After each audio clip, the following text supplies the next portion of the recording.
All right, everyone, there's more drama in the UK right now over Brexit. Of course, there's going to be another vote there.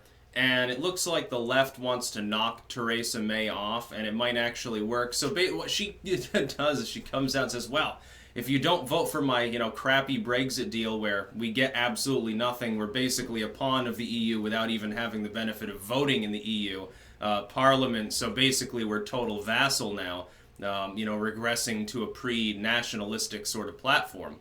If you don't vote for that shitty deal, there will be no Brexit at all, and, Parliament will probably override it and just say to hell with it and rejoin the EU. I think that might be a little bit of a problem for the half the population that wanted a Brexit, especially when, if you look at continued polling, the vast majority of people in the UK don't want another referendum. How do you think they're going to respond if it's... Imagine, let's say 65-70% of the people there don't want another referendum. They're like, well, the people have spoken, you got to do what you got to do even if they oppose it, and so they wouldn't like it even if it were a democratic vote. Imagine how much more they would dislike it if a bunch of rich people in their parliament decide not to have a Brexit and don't even consult the people with a second referendum. Yeah, I think that might cause some protests. You've already got problems with hooligans every other day. I would think that this would get people... normally the British are very peace-loving, kind of like Hobbiton sort of stuff. It's like, well, my sports team lost, I'll riot. Otherwise, I'm okay. Oh, the government's corrupt. Yeah, well, what's new?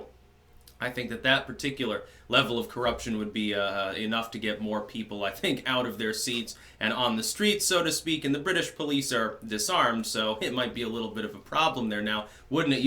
You'd have protests that would make the yellow vests in France look weak by comparison to say, hold my beer, hold my warm ale, which could, be, why you're so comatose. Watch what I can do. I think it would be funny. The people of the UK, if that happens, they should have a match with France to see who can get more protesters on the street of their capital. I bet the UK wins. Even though I think France has an extra 10 million population, doesn't it? So it'd be really, really funny. And then there's the third possibility. Third possibility is this deal falls through. Parliament doesn't manage to remove her, and then there's a no-deal Brexit, which I think is the best outcome.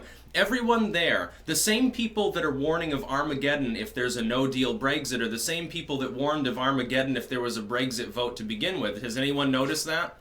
Now, the UK's economy hasn't turned into a potato patch. There are plenty of countries around the world right now with severe economic problems. Most of them are far left. People there are worried about Theresa May. Theresa May is just one of a number of people responsible for the problem you are currently facing. Theresa May was not on the forefront of wanting to leave the European Union. She was anti-Brexit.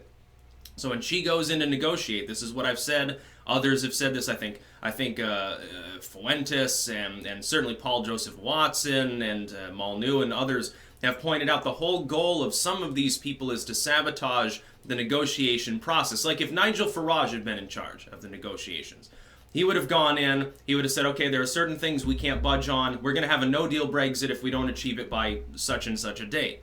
Theresa May, the saboteur, the establishmentarian, who I have to imagine was paid very well to do this, to be the whipping boy of the lamestream there, her job was to go in and say, okay, everything's on the table, timeline is indefinite, let's start talking. Yeah, by the way, we're willing to give up this, this, and this. Basically going in already giving things up, not even using them as negotiating leverage. The people in the EU, of course, they're in cahoots with her and with most of the UK's government that doesn't want to leave. Look, these people embezzle money through the EU. They get paid by EU bureaucrats. The money flows out. Do you honestly think, does anyone here dumb enough to believe that there's ever any governing body in this world that is not primarily comprised of people that have been corrupted by too long in a position of power and or too much fiscal capability, too much money? There is not a government in the world that can be trusted with more power than it already has. There's no government in the world that exercises enough restraint. There's no government in the world constrained enough even by a constitution. The closest you can come is the US Constitution. That's constantly embattled. We've been violating our Constitution almost since day one, including in the best of times with the best of presidents and the most noble and then staunch, hardworking people. Even then you had corruption on significant scales. You're telling me that the EU's authority is all benevolent?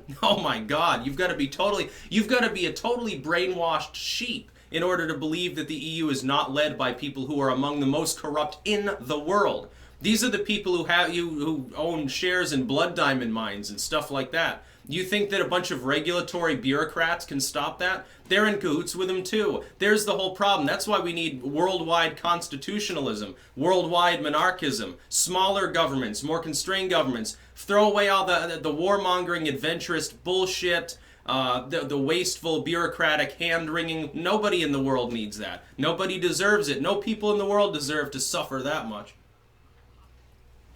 Yeah, the UK is governing. Theresa May, the total Brexiteer. No, she wasn't. She was reluctantly drawn to the table. She probably got approached by dudes in trench coats the next day and said, hey, this could be a good thing for you. You'll lose your career because, it's an impossible situation. But we can make sure that money-wise, don't worry about it. And trust me, you can always switch parties and rebrand yourself and say, oh, the devil made me do it later. That's probably what they did to Theresa May. I would encourage the people of the UK immediately to begin protesting. Don't even wait until the decision is made. Protest in favor of this falling through and them triggering a no-deal Brexit. It is not going to be the end of the world. There are other countries outside of Europe that you can do more trade with. In the meantime, while you put pressure on them, you have a major economy and a major military presence in the world, a major diplomatic player. The EU is not going to forever abuse you if you stand up for yourself. The whole goal of Theresa May and her anti-Brexit movement from day one has been to sabotage things so that you wouldn't stand up for yourself. Because if the UK does, and it leaves, and it gets favorable trade deals and is treated like a normal nation, other nations will choose to leave the EU when they realize that the EU is holding them back, not helping them. That's what this is all about. It's all it's ever been about. They don't care about the people of the UK. Here's the thing, they also don't care about the people of any other European nation. They also don't care about people from outside of Europe. Oh, think of the refugees. No, that's just an excuse they use for more shitty legalese and more embezzlement and more wars.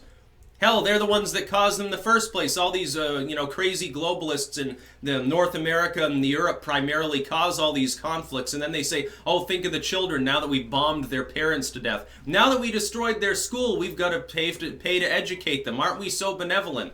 And by the way, the little people that actually fund those programs very generously, being very long-suffering, they're the racists. They're the bigots, not us bombing people around the world. I think it's very funny. So yeah, don't even wait. You should be protesting now at the mere suggestion that there would be a total ignoring of the people's will in the UK, which is on the side of leaving the European Union. The mere suggestion that could be actually happen should be rejected by the people of the United Kingdom, and they should be protesting already. And as for Jeremy Corbyn, he's crazier than Theresa May. Although really behind the scenes, I'm sure they're a lot more similar than you'd think on the surface. Trust me. That's about all. Peace out.